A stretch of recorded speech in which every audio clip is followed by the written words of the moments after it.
What's wrong? I'm really nervous about my restuffing surgery. What about that makes you nervous? I've never been under anesthesia before, and I'm not sure what to expect. What if I wake up mid-surgery, or what if I have an allergic reaction? Do you want to do some research about it? Maybe that will ease your nerves. Yeah, that's a really good idea. Okay, what should we look up first?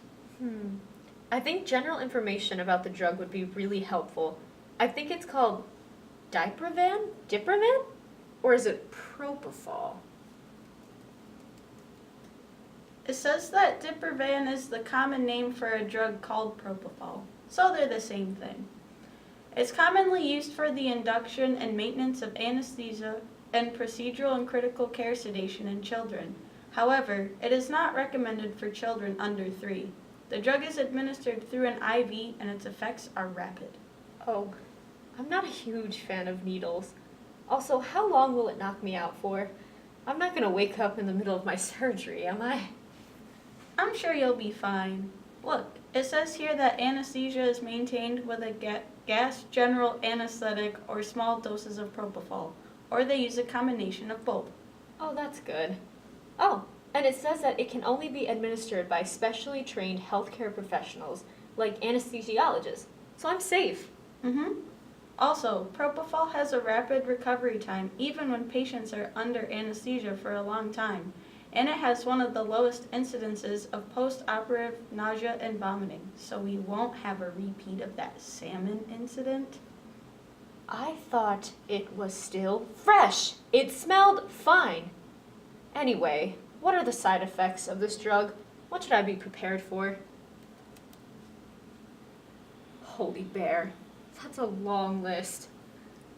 Side effects for propofol include nausea, cough, burning or stinging around the IV needle, itching or skin rash, numbness or tingly feeling, confusion, agitation, anxiety, muscle pain, discolored urine, chills, fever, and body aches.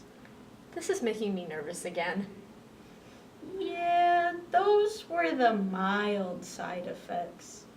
Severe side effects include seizures, weak or shallow breathing, breathing suppression, irregularly fast or slow heart rate, respiratory acidosis, severe allergic reaction, and pancreatitis. Oh, is that all? Nope. In rare cases, a deadly condition known as propofol infusion syndrome can occur. This condition causes kidney failure, muscle breakdown, high levels of proteins being found in the blood, and disruption of the normal heart function. It is usually seen in patients undergoing long-term treatment with high doses of propofol. Well, that's fun. You know, it's probably unlikely that everyone experiences these side effects. You'll probably be fine. Probably? Probably? I don't know. I really hope so. Oh my Grizzly. It says that propofol can be misused recreationally, and it is the same drug that Michael Jackson and Joan Rivers overdosed on. What if it's a bad drug like heroin? That's it. We're going to the doctor tomorrow.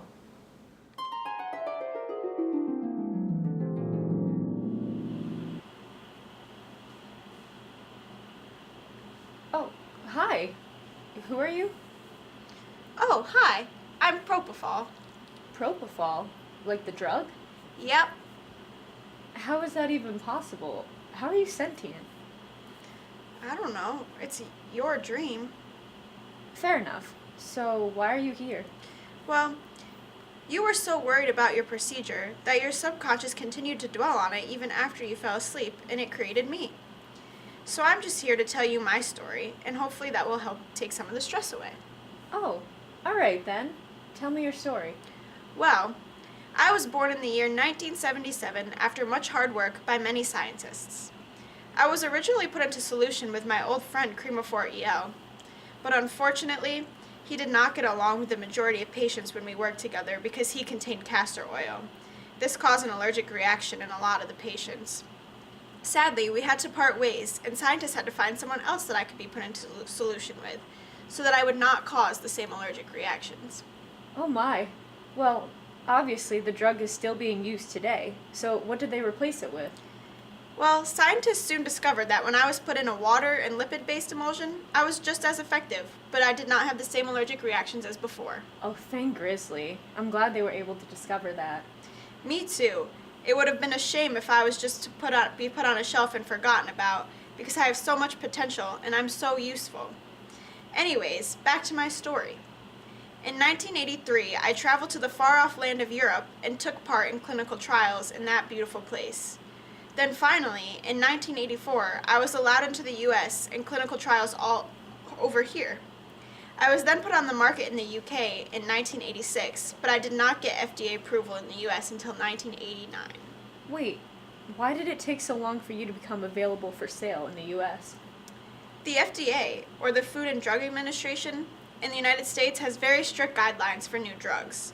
They require the drug to be tested on animals before it is tested on humans, making modifications to the drug along the way.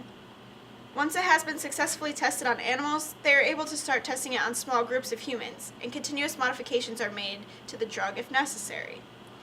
When a formulation of the drug with minimal side effects is synthesized and successfully tested, the drug is able to be used on larger populations of humans.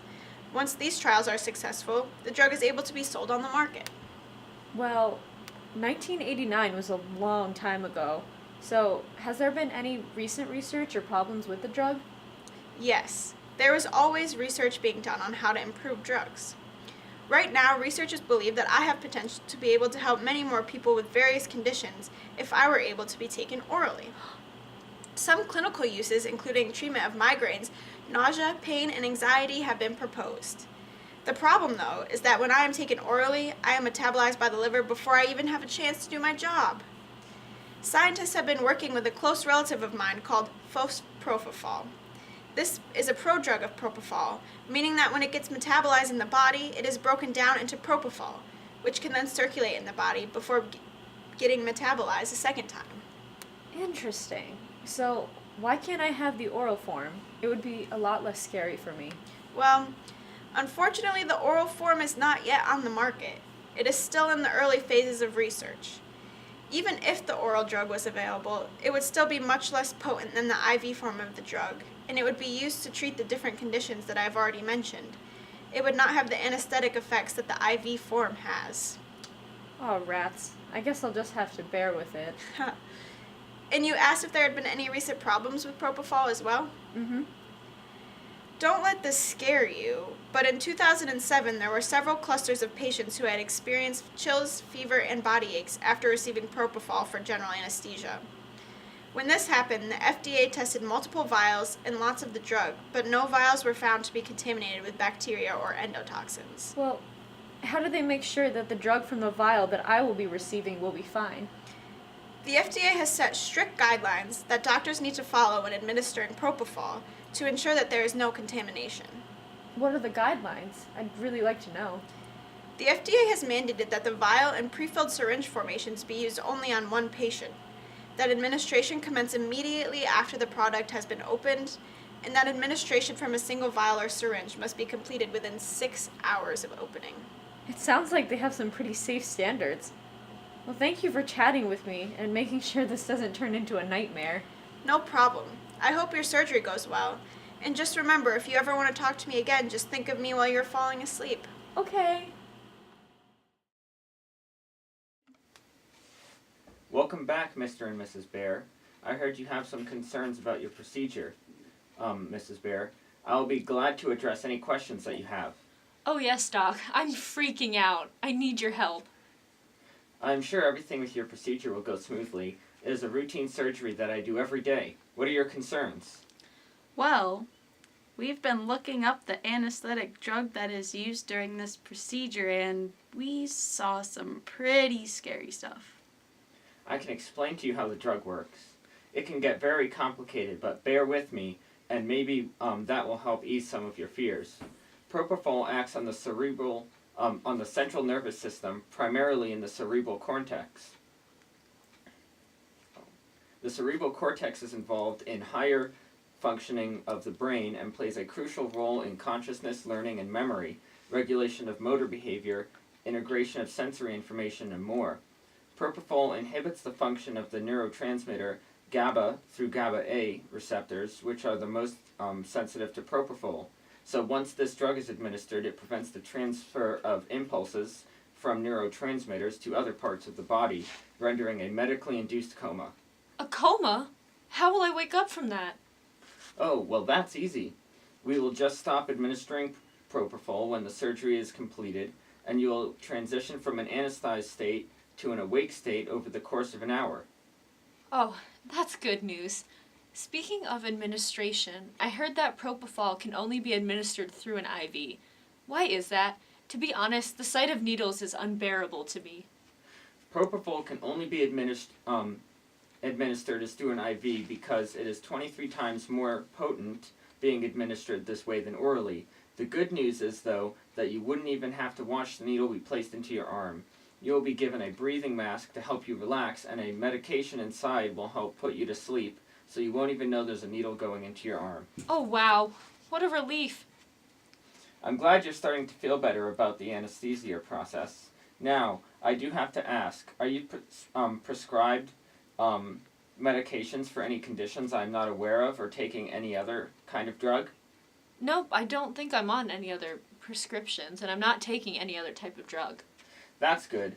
That is important information, and the only reason why I asked this is because propofol has been known to interfere with narcotics, doxylamine-containing products, drugs that dull the nervous system, antidepressants, barbiturates, sleeping medications, and alcohol.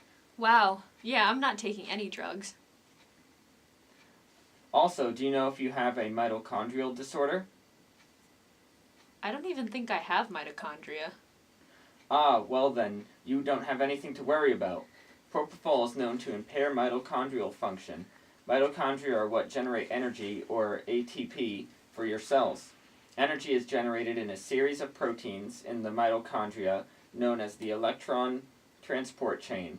These proteins are called complex 1, 2, 3, 4, and ATP synthase. What propofol does is that it can impair proteins in that series, particularly in complex 1, 2, and 4, impacting the generation of energy. Additionally, this impairment can generate toxic molecules, which called reactive oxygen species that cause cell death. Oh wow. Well, it really is a good thing that I don't have to worry about it. Another thing that has me really worried is the fact that people like Michael Jackson have died because of this drug. What is the risk of this happening to me? Well, propofol has been known to be abused outside of operating rooms as a recreational drug or for other improper uses. When you will be administered this medication, you will be in a room full of medical professionals and anesthesiologists who is specially trained to deal with medications like propofol and their possible side effects. You will be in a safe place with people who know exactly what to do if something goes wrong, unlike people who use this drug recreationally.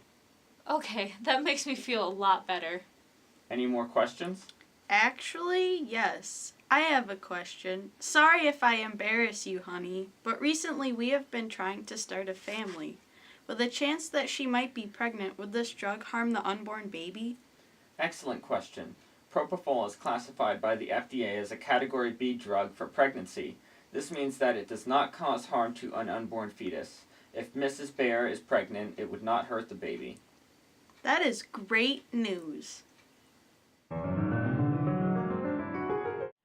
Hello, everyone. So Miss Bear is asleep right now. I have just entered her bloodstream intravenously, and her operation is going really well. So let's dig a little deeper and find out how I work inside the body. After administration, I bind to plasma proteins in red blood cells, which allows me to cross the blood-brain barrier to cause a rapid loss of consciousness. Specifically, I bind to GABA receptors, which are ligand-gated ion channels that are associated with a chloride channel. My binding to this receptor leads to an increase in calcium movement into the neuron that leads to an unresponsiveness to external stimuli. I do my job quickly and efficiently. I have a half-life elimination between 2 to 24 hours, but the duration of my clinical effects is much shorter because I am rapidly distributed into the tissues. After my shift is over, I am mainly metabolized in the liver by multiple cytochrome P450 isoforms. Actually, I have a hard time keeping myself together in the liver since it metabolizes 90% of me. The kidneys also help with this task. Once metabolism is completed, I am excreted out of the body through the urine within 5 days of administration. Not my favorite part of the job, but it has to be done. There are many different factors that can affect how I am metabolized. Since I am protein bound in the body, mostly to albumin, patients with a condition called hypoalbuminemia may require a lower dose for induction of anesthesia. The amount of body fat a person has also plays a role. The greater amount of fat, the briefer the effect of a single IV dose.